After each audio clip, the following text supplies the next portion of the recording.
If cleaning your room makes you feel calm, it's not OCD.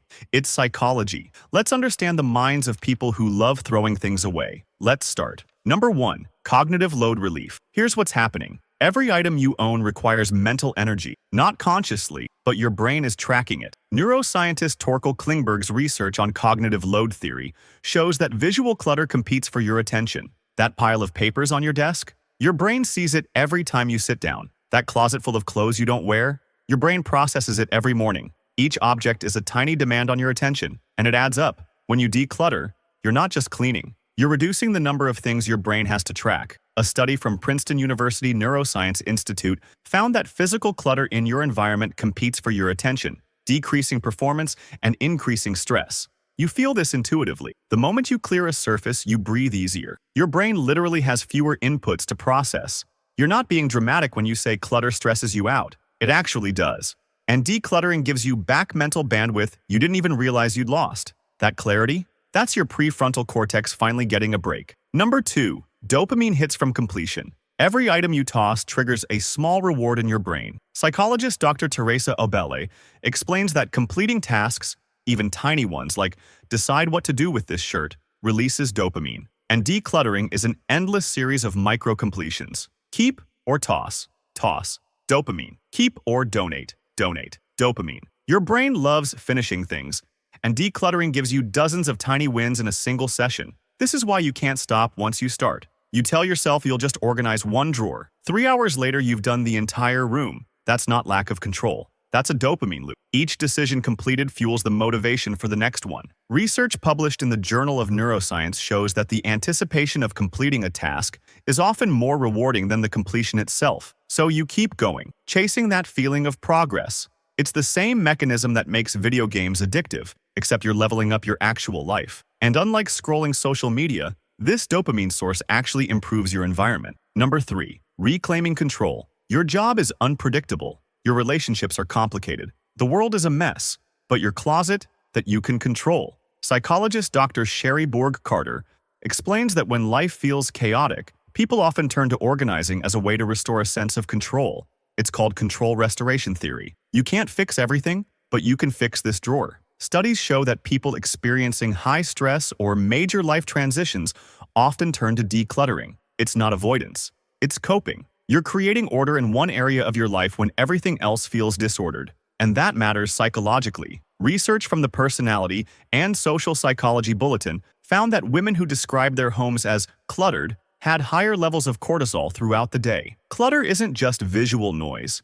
It's a constant low-level stressor. So when you declutter, you're not just tidying, you're actively reducing your stress hormone levels. You're taking back control, one item at a time. Number 4. You've overcome the sunk cost fallacy. Most people can't throw things away because they spent money on them. That expensive jacket you never wear? But it was $200. That broken appliance in the garage? I might fix it someday. This is the sunk cost fallacy, the psychological tendency to continue investing in something because you've already invested in it, even when it no longer serves you. Economist Richard Thaler won a Nobel Prize partly for his work on this concept. You've broken free from that thinking. You understand that the money is already spent. Keeping the item doesn't get the money back. It just takes up space. Research by behavioral economist Dan Ariely shows that people systematically overvalue things they own, a phenomenon called the endowment effect. But you've trained yourself to evaluate items based on current utility, not past cost. That mental shift is huge. Most people are trapped by objects they no longer need because they can't let go of what they spent. You've realized that holding on to clutter is throwing good space after bad money, and that clarity is rare. Number 5. High sensitivity to visual chaos. Some people can function fine surrounded by stuff. You can't. And that's not weakness. That's neurology. Research shows that people with high sensory processing sensitivity experience environments more intensely. For you, visual clutter isn't just annoying. It's overwhelming. Your nervous system registers it as noise, and it exhausts you. A study from UCLA's Center on Everyday Lives and Families found that mothers whose homes were cluttered had higher cortisol levels and more depressed moods. For sensitive nervous systems, clutter is a constant background stressor, like trying to work in a room where someone's always talking. You declutter because you need visual calm to think clearly. When every surface is clear, your brain can relax. This isn't about being type A or controlling. It's about understanding how your specific nervous system functions. You've learned that your environment directly impacts your mental state, so you protect it. And that's not obsessive, that's self-awareness. Number 6. Decluttering is your meditation. Other people sit in silence. You sort through drawers. And it works for you. Psychologist Dr. Darby Saxby found that the process of organizing can be meditative, creating a flow state where your mind quiets and focuses on simple, tactile decisions. Keep or toss, stay or go. It's rhythmic, repetitive, calming, like a moving meditation. Research on flow states by psychologist Mihaly Csikszentmihalyi shows that activities with clear goals and immediate feedback create optimal psychological experiences. Decluttering has both. Goal, clear the closet. Feedback, empty hangers. Your mind stops racing. You're not thinking about work or relationships or everything you need to do. You're just here, in this moment, making one small decision at a time. And that presence is healing. You're not avoiding your emotions by decluttering. You're processing them through physical action. And for kinesthetic people who think through doing, that's exactly what you need. Number 7. You've realized stuff isn't safety. People keep things just in case you need it someday, just in case you regret getting rid of it, just in case.